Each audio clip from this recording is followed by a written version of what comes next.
Hello, my name is Benjamin Hart. I'm an American attorney and the managing director of Integrity Legal here in Bangkok, Thailand. As the title of this video, as the title of this video might suggest, I'm a little peeved at the Bangkok Post at this particular moment. And I got that way. I'm going to go ahead and throw this up on screen. This is an editorial. This was an editorial. I actually found this initially in the Bangkok Post print edition. We'll throw up the online version. And the title of this is "Weed Bounty May Go to Pot." And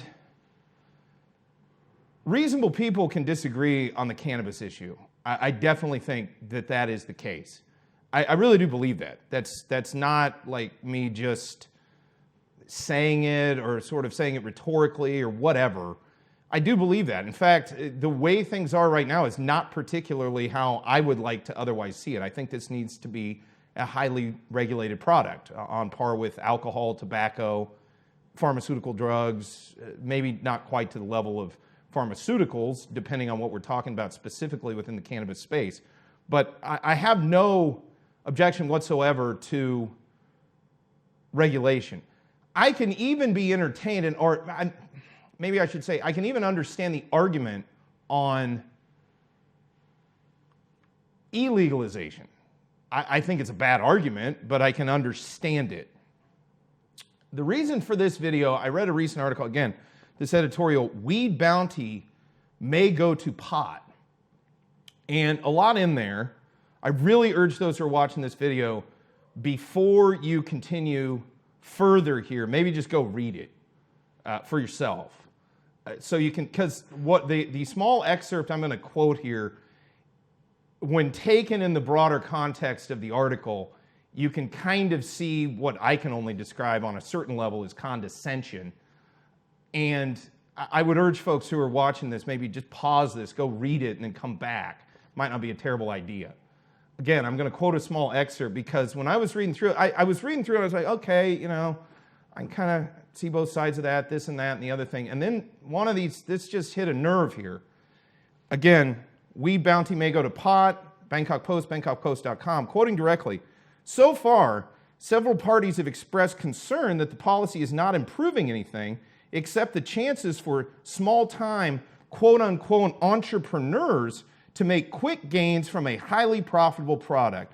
Well, golly gee, we wouldn't want any of those small-time entrepreneurs out there making any money, would we?"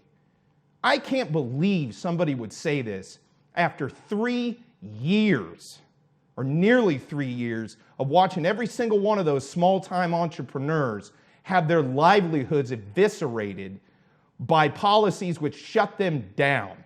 Now, whether or not you agreed with those shutdowns and lockdowns and all of this stuff, that's a discussion for a totally different time. But what upsets me about this so much is I watched through this whole thing how this impacted the local economy here. I watched it firsthand. I know people who died because they committed suicide, because they felt they had no way forward, because they were economically destitute. Okay? And these were cash and carry people. These were small-time entrepreneurs. Okay? Now, again, reasonable people can disagree on the overall policy of cannabis. Of that, there is no doubt. But anything in this world, I mean, within reason, and I think cannabis is well within reason, anything that could be done to ameliorate the suffering of the quote-unquote small-time entrepreneurs here in Thailand is a good thing. Anything that can do that. And I'm not saying cannabis is the answer to that. But again, for those watching this, read this in the overall context of the article. And I get the reasonable arguments back and forth. But to dismiss out of hand people who are trying to make their living, especially coming off of what has largely been an economic desert the last 2.5 years, especially for the self-employed, and especially for some of the lowest rungs of this economy who make their money and live hand to mouth, I find it atrocious to just dismiss them. Just some small-time entrepreneur. And I'm here to tell you, this product ain't so highly profitable. Okay? I've been watching, I've been observing, in a sense, I'm a participant in all of this.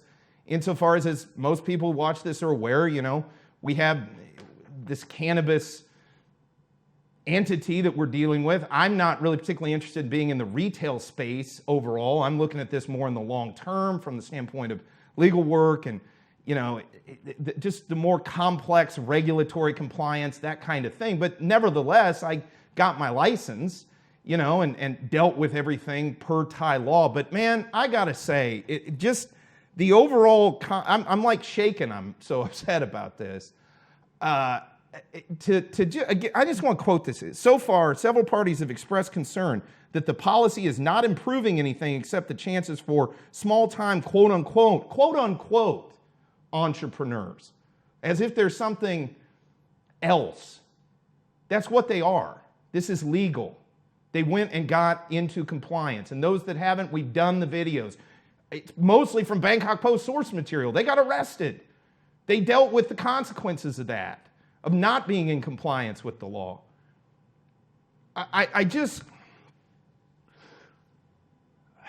After 3 years of all of this stuff, one thing I personally saw, is the impact the last 3 years have had, and we're now in March 2023, it's been 3 years, is the impact this has had on so-called small-time entrepreneurs. And by the way, if the only clients I ever get for the rest of my born days are small-time entrepreneurs, I'll be happier for it. And for those who forget, an economy is built on small-time entrepreneurs. Period, end of discussion. Yes, big corporations, they're out there. They do their thing. But you want to watch an economy move. Napoleon once said that an army moves on its belly. And what he was saying was you got to keep an army fed. Well, what I would say is an economy moves on its small-time entrepreneurs.